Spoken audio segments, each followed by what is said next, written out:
In this episode, I wrestle with the leather dashboard into place, and I will hold an antique mobile phone. Hello and welcome back to this never-ending restoration of this 21-year-old BMW 7 Series. We've been through a lot with this car. First, the underbody was completely stripped down, then the rust was removed, after that we stripped the interior, since we're going for a full upgrade to Merino individual interior, and we swapped the headliner for an Alcantara one. We continued removing other bits of the interior until we hit bare metal. We removed the mold from every piece, including the floor carpets, and we put some of the parts back in. We also spent time on the individual leather, cleaning the dashboard and center console. Luckily, the dashboard was able to be saved, just with a few marks that can be fixed with a small touch-up. Now in this episode, it's finally time to install the leather dashboard, along with the instrument clusters and a few other bits. Let's see if it all fits. Before the dashboard goes in, there is a bit of prep work. First, the fixtures for the guides have to be lubricated to make sure it slides into place smoothly. Then, the foam seals for the air vents have to be pressed between two wooden blocks under high pressure for approximately 15 minutes to make sure everything seals properly once it's all fitted.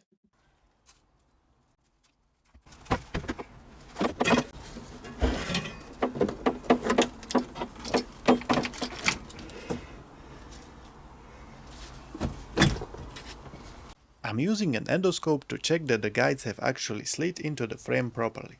I can't see it by eye, so this makes sure everything is lined up.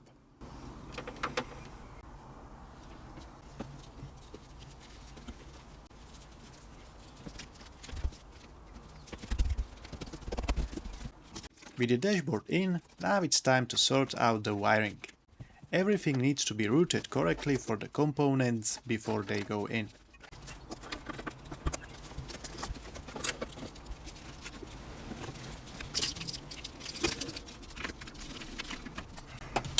Back to the shed.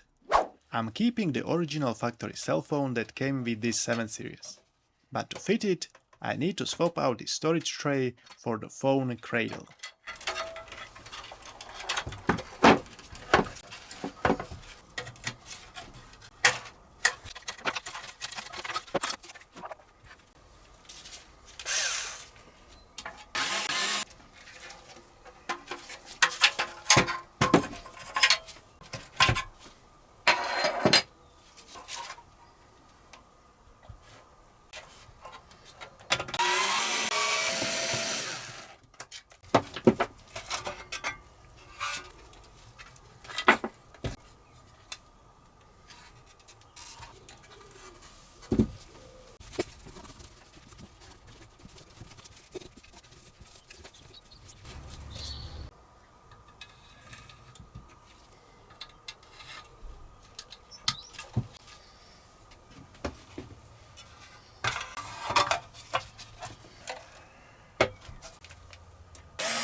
This is the antique cell phone I want to keep in the 7 series. It operates with its own SIM card. It's actually downgraded compared to later years of the E65, which can connect to modern phones. But I chose to go this way.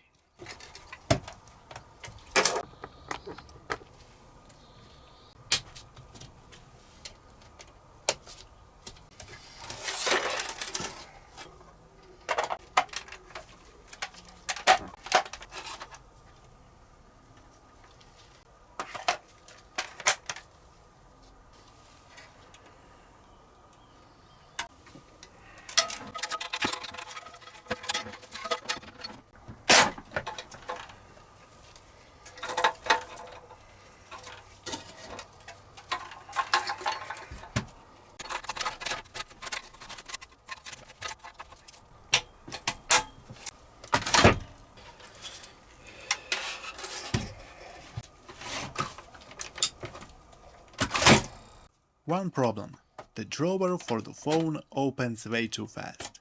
The internal gear mechanism is broken, so I'm removing one of the springs to slow it down. Not perfect, but it works.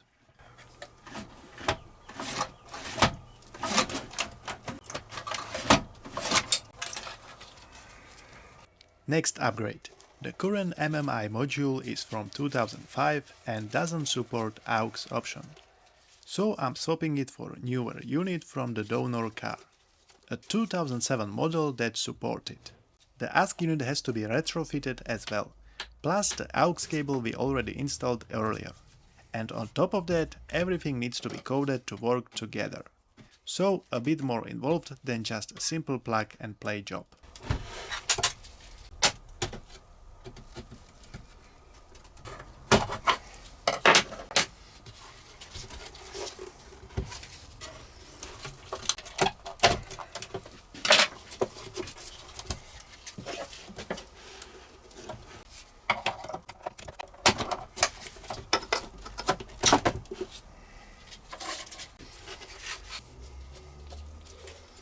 Here is the newer module.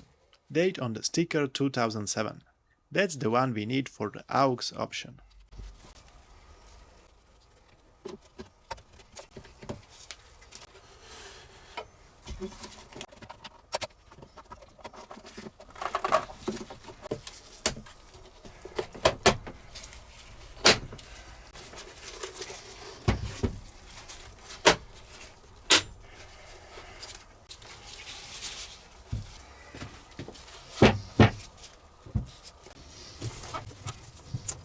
Clean and ready to be fitted. Another upgrade. This is the lighting control unit with the night vision button. The retrofit itself is pretty involved. It needs extensive wiring work, which I already did off camera as I mentioned in one of the previous episodes. But before it goes in, it needs a proper clean. It's absolutely filthy.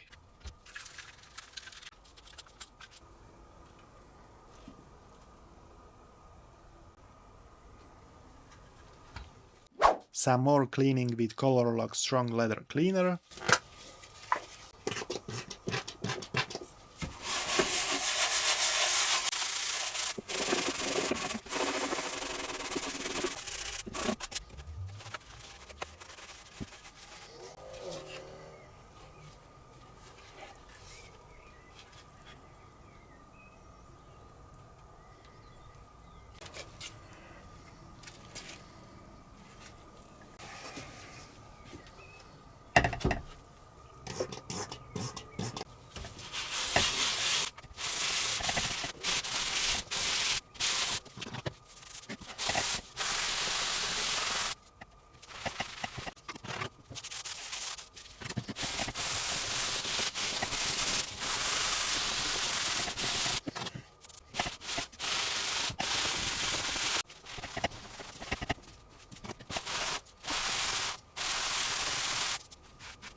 That turned out really nice. Now for the EDC issue. I'll explain more once it's out. Let's get it removed first.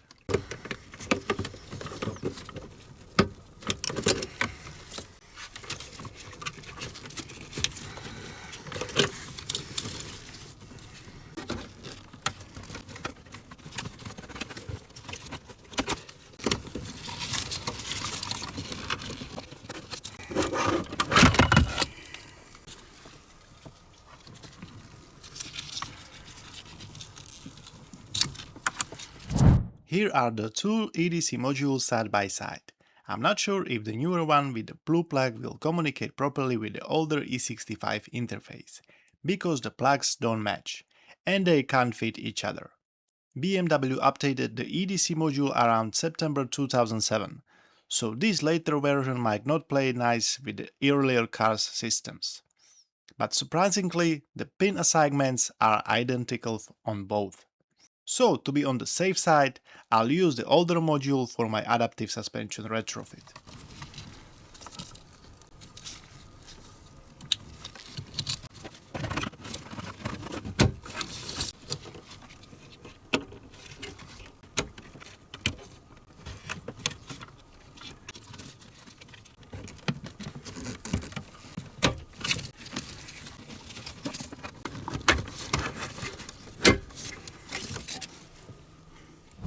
Now to the passenger airbag.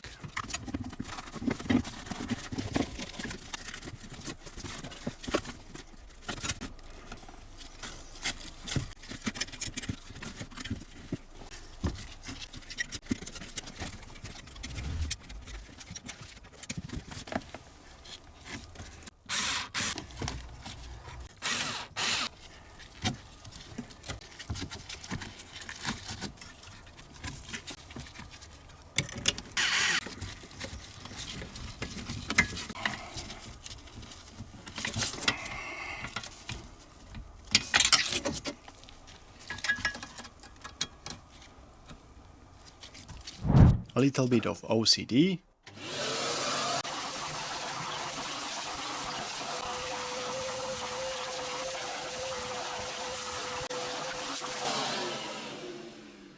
Now to the rest of the dashboard components.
Alright, this is where we're going to stop for now.